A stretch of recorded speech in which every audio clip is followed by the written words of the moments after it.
السلام علیکم، ہنستے رہیے بستے رہیے۔ آج کی بات پرانے وقتوں کی بات ہے کہ ایک تاجر بہت امیر تھا، بہت رئیس تھا۔ اس کے بعد بے شمار دولت تھی، بے شمار پیسہ، بے شمار زمین جائیداد۔ وہ ضعیف ہو گیا تو اس نے سوچا کہ میں اپنی جائیداد اپنی بیٹی کے نام کر دوں، کیونکہ اس کی اکلوتی ایک ہی بیٹی تھی۔ اس نے وہ تمام جائیداد اور اپنا پیسہ اس کے نام کر دیا۔ وقت گزرتا گیا اور وہ لوگ، اس کا داماد اور اس کی بیٹی، اپنی خوش گپوں میں اتنے محو رہنے لگے، دولت کی خماری چھا گئی اور وہ گھومنے پھرنے لگے، کھانا کھاتے، گپیں لگاتے، ہنستے، لیکن بابا جی کو بھول گئے۔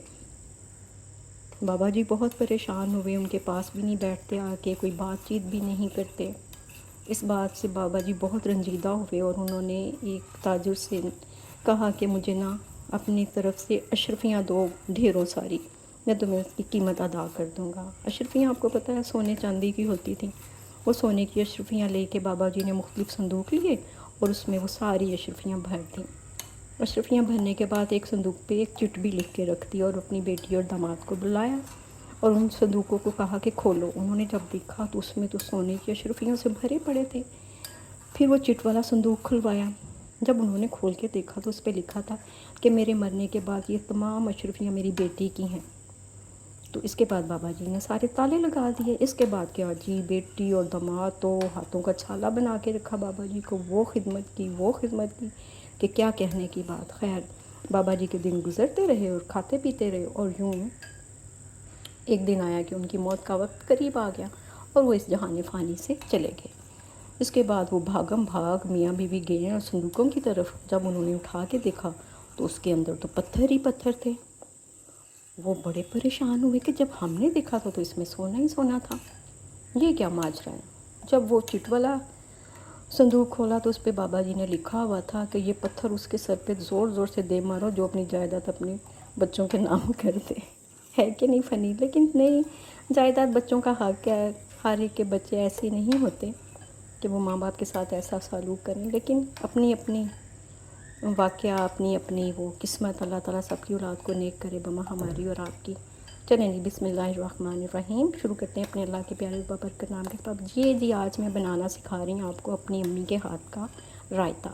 یہ میں نے دہی بیٹ لیا اور یہ میں نے کدو کش کر کے میں نے ابال لیا تھا۔ اب میں اس کو ایڈ کرتی ہوں دہی میں۔ یہ بڑا ٹھنڈا، بڑا ہی مزے کا ہوتا ہے۔ ہماری امی اکثر، والدہ ماجدہ جو تھیں، اللہ انہیں جنت الفردوس میں جگہ دے، تو وہ اکثر دال وغیرہ بنتی تھیں یا ویسے ہی ضرور بناتی تھیں، کیونکہ ان کو بلڈ پریشر رہتا تھا۔ ہائی بلڈ پریشر کے مریضوں کے لیے یہ کدو بہت اچھی اور مفید چیز ہے، اور ویسے بھی ہمارے آقا کا پسندیدہ پسندیدہ سبزی ہے۔ تو اس میں اب ایڈ کروں گی یہ تمام لوازمات، تھوڑا سا ٹماٹر، تھوڑا کھیرا، تھوڑا پودینہ، تھوڑا دھنیا، اور اس سے پہلے میں آپ کو بتاؤں کہ اس میں زیادہ تر استعمال ہماری والدہ کالی مرچ کرتی تھیں۔ ریڈ مرچ آپ پسی ہوئی ڈالیں گے نا، سرخ مرچ، اس کا ٹیسٹ ہی بالکل چینج ہو جاتا ہے، وہ ٹیسٹ نہیں آتا جو کہ کالی مرچ سے آتا ہے۔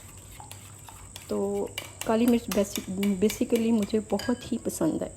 تھوڑی سی میں اس میں یہ کٹی ہوئی بھی ڈال دیتی ہوں، ہلکی سی، اور یہ تمام لوازمات۔ اور اس میں نے 3 ثابت سرخ مرچیں ڈالی ہیں کہ اگر کسی بچے کو اسپائسی چاہیے ہوگا تو وہ چلیں اس کو مطلب روٹی کے ساتھ یا چمچ کے ساتھ پیس لے گا اور اس کے لیے اسپائسی ہو جائے گا۔ ویسے تھوڑی سی میں نے گرین پیپر بھی ڈالی ہے کٹی ہوئی، تو یہ ساری چیزیں اس میں ڈالتے ہیں ماشاءاللہ۔ آپ بھی ضرور بنائیے گا، دیکھیے گا۔ ایک تو گرمی، کہتے ہیں نا گرمی بھگاؤ، پجو نسو نسو، تے گرمی جڑی ہے نا وہ نس جائے گی تہاڈے کولوں۔